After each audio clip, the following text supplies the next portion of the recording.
Artificial intelligence, इस शब्द का प्रयोग इन दिनों हम बेहद ज्यादा सुन रहे हैं, लेकिन दोस्तों ये एक दोधारी तलवार है जो फायदे के साथ साथ नुकसान भी पहुंचा सकता है। आइए बताते हैं कैसे। नमस्कार, उदय इंडिया डिजिटल में स्वागत है आपका। मैं हूं अंशुमान आनंद।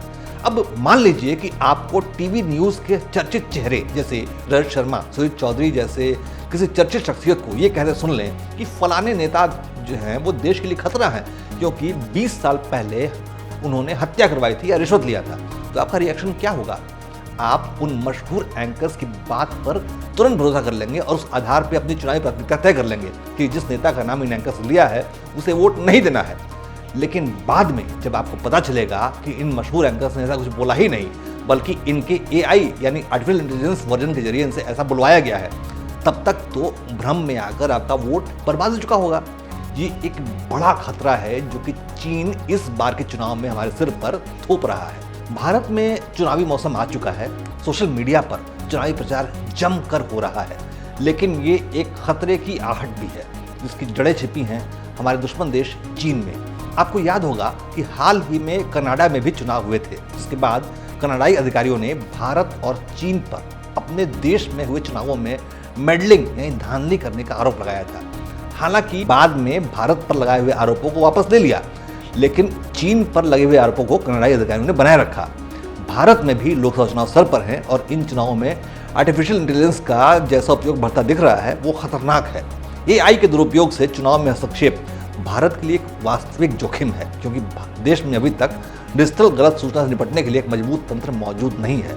माइक्रोसॉफ्ट थ्रेट इंटेलिजेंस द्वारा प्रकाशित एक हालिया विश्लेषण से पता चला है कि चीन संभावित रूप से भारत और संयुक्त राष्ट्र अमेरिका जैसे देशों में अगले चुनाव में तोड़-फोड़ करने के लिए आर्टिफिशियल इंटेलिजेंस का उपयोग कर सकता है। रिपोर्ट के अनुसार नॉर्थ कोरिया भी चीन के साथ साजिश में शामिल हो सकता है और चीन राज्य द्वारा प्रायोजित साइबर गिरोह 2024 के इन महत्वपूर्ण चुनावों को निशाना बना सकते हैं। एक अध्ययन जिसका नाम है same targets new playbook East Asia threat actors employ unique methods में बताया गया है कि कैसे चीन ने ताइवान के चुनावों को प्रभावित करने का प्रयास किया। मीम्स, बेहतर वीडियो और आर्टिफिशियल इंटेलिजेंस द्वारा बनाए गए एंकरों के व्यापक उपयोग के माध्यम से गलत जानकारी फैलाकर ये टेक्निक चाइना ने ताइवान में आजमाई थी।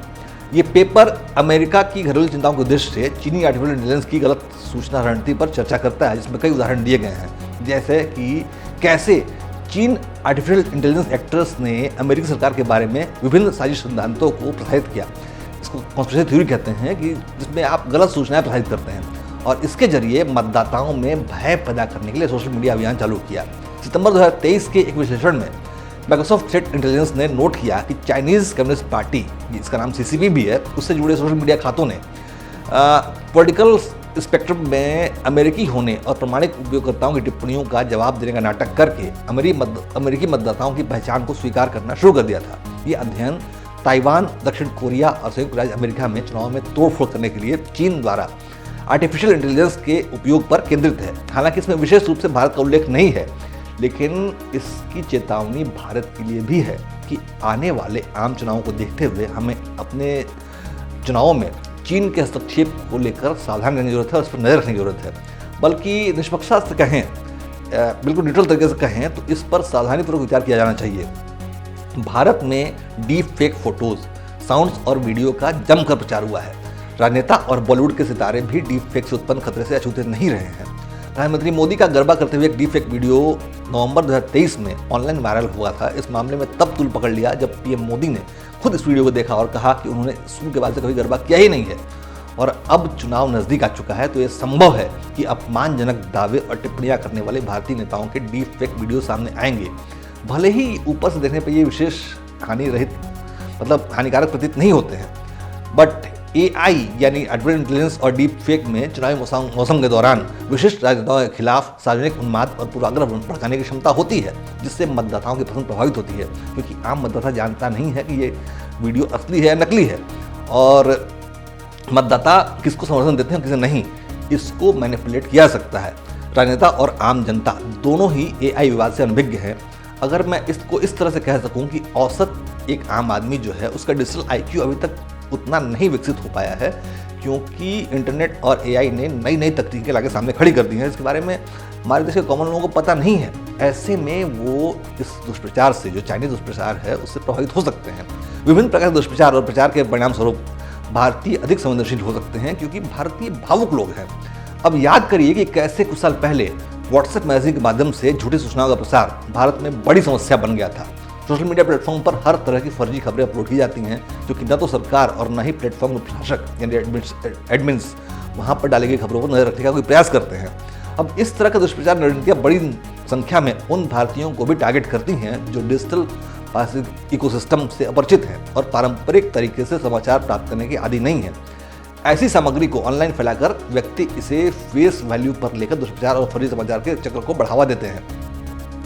कैम्ब्रिज एनालिटिका वाले मुद्दे को याद करें तो जनता की यादें उसके मन में अभी भी ताजा है। ये केस अध्ययन चुनावों को प्रभावित करने के लिए डिजिटल मीडिया के दुरुपयोग के शुरुआती उदाहरण का प्रतिनिधित्व करता है।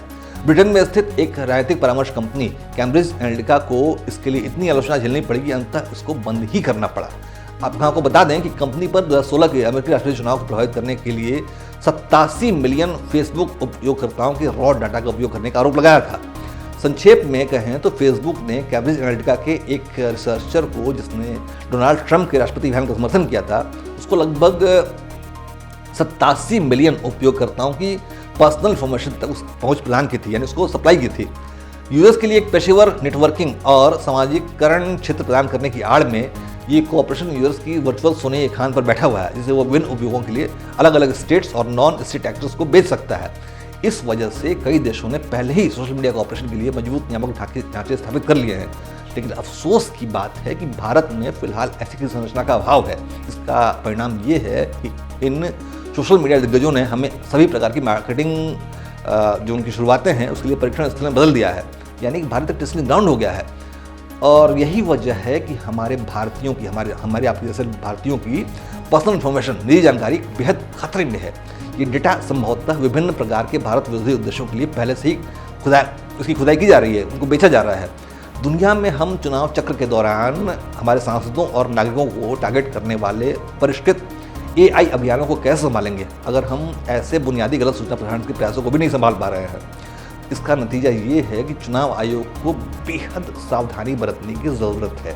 चुनावी मौसम के दौरान सोशल मीडिया प्लेटफॉर्म्स को भारत से समाचार प्रदर्शित करने से प्रतिबंधित करने या कम से कम समाचार लेखों के लिए शेयर विकल्प को अक्षम करने के बारे में सोचना एक अच्छा विचार हो सकता है। वास्तव में देखें तो भारत को चुनाव समाप्त होने और नई सरकार चुने जाने तक सोशल मीडिया पर समाचारों के प्रसार के लिए नियंत्रण और संतुलन की एक मजबूत प्रणाली लागू करने पर विचार करना चाहिए। ये बेहद ज़रूरी है, वरना कोई भी बाहरी देश अपने आईटी एक्सपर्ट्स के जरिए हमारे चुनाव को प्रभावित कर सकता है। और एक बार अगर ये सिस्टम कारगर तरीके से भारत में काम कर गया और ये सफल हो गया तो हमारा लोकतंत्र खतरे में पड़ जाएगा। आप समझिए इस बात को, क्योंकि चीन की हमेशा कोशिश होती है कि वो भारतीय प्रणाली में अपने लोगों को स्थापित करे ताकि वो चीन से समर्थित नीतियाँ बना सकें। तो ऐसे में चीन चाहेगा कि वो प्रो चाइना पॉलिसी वाले राजनीतिक दलों को प्रमोट करे और मजबूत भारत की बात करने वालों को कमज़ोर करे। ऐसे में हमें उनको भारत में घुसने नहीं देना है और इसके लिए एक मजबूत कानून, एक मजबूत प्रणाली की स्थापित करने की बहुत ज़रूरत है। मैं उम्मीद करता हूँ कि मेरा ये वीडियो देश के नीति नियंताओं तक पहुँचेगा और वो इस पर काम करेंगे। जय हिंद, जय भारत।